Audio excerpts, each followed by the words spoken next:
जो योगी मैजिक हरियाणा में चला वही योगी मैजिक महाराष्ट्र में भी चला। कौन कहता है बटेंगे तो कटेंगे का नारा नहीं चला?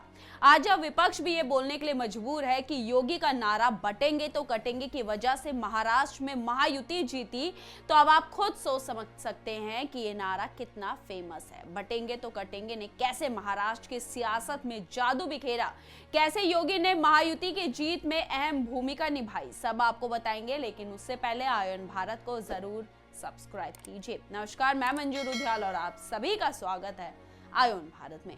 दरअसल महाराष्ट्र चुनाव में मिली करारी हार के बाद एनसीपी प्रमुख शरद पवार की पहली प्रतिक्रिया सामने आई है, जिसमें उन्होंने खुद माना है कि योगी आदित्यनाथ का नारा बटेंगे तो कटेंगे ने महायुति गठबंधन को महाजीत दिलाई।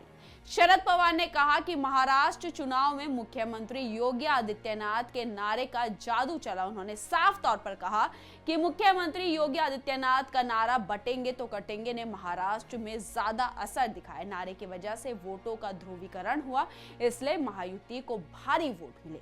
महाराष्ट्र में योगी की हुई रैलियों को आपने भी देखा होगा। विधानसभा चुनाव में योगी की सभाओं में भारी भीड़ उमड़ती थी। उनके नारे ने जनता में बीजेपी के लिए एक नई लहर पैदा कर दी। उनके नारे बटेंगे तो कटेंगे ने हिंदू वोटरों में जबरदस्त ध्रुवीकरण करने का काम किया। जैसा कि हम शुरुआत से ही कहते आए हैं कि बटेंगे तो कटेंगे नारे ने हिंदुओं को जगाने का काम किया है, तो वही इस नारे की लहर ने यह दिखा दिया कि हिंदू जाग चुका है। एक समय था जब भाजपा का जय श्री राम नारा बहुत ही फेमस हुआ था, और अब एक नारा है जय श्री राम के बाद बटेंगे तो कटेंगे। महाराष्ट्र में उनकी सभाओं की इतनी मांग थी कि बीजेपी के लिए उनको लगातार सभाओं में व्यस्त रखना कठिन हो गया था। महाराष्ट्र बीजेपी के अध्यक्ष चंद्रशेखर बावनकुले ने कहा कि सीएम योगी की सभाओं की इतनी डिमांड थी कि हम उसे पूरा नहीं कर पाए।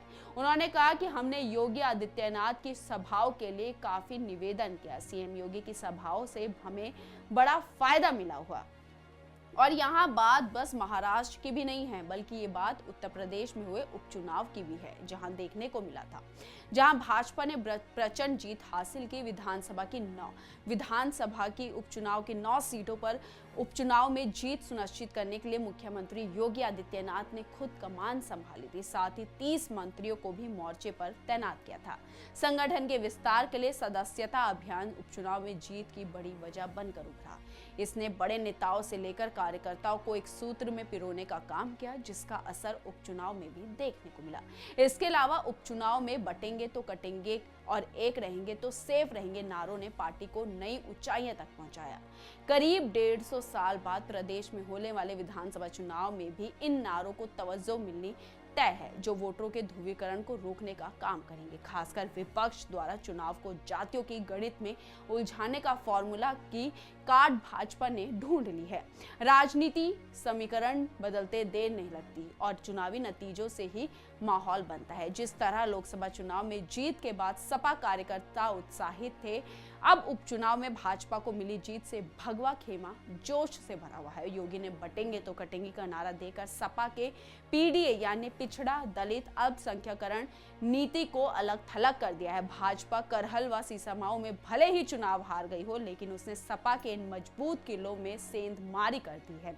सभी जानते हैं कि हरियाणा में भी बटेंगे तो कटेंगे का नारा फेमस हुआ, और यही नारा इसका असर महाराष्ट्र में भी दिखाई दिया, और जल्द ही यही नारा दिल्ली में भी गूंजेगा, क्योंकि दिल्ली में जल्द विधानसभा चुनाव होने वाले, और इसी नारे को लेकर विपक्ष अब घबरा चुका है। विपक्ष के पास अब तोड़ नहीं है इस नारे का, इसलिए विपक्ष ये डरा हुआ है, और इसलिए विपक्ष ये मान रहा है कि योगी के नारे बटेंगे तो कटेंगे ने कहीं ना कहीं लोगों में जोश भरा है और लोगों को बीजेपी की तरफ किया है। इस पूरी खबर पर आपकी क्या राय है? अपनी राय हमारे कमेंट बॉक्स में जरूर लिखिएगा और इस वीडियो को ज्यादा से ज्यादा शेयर कीजिए।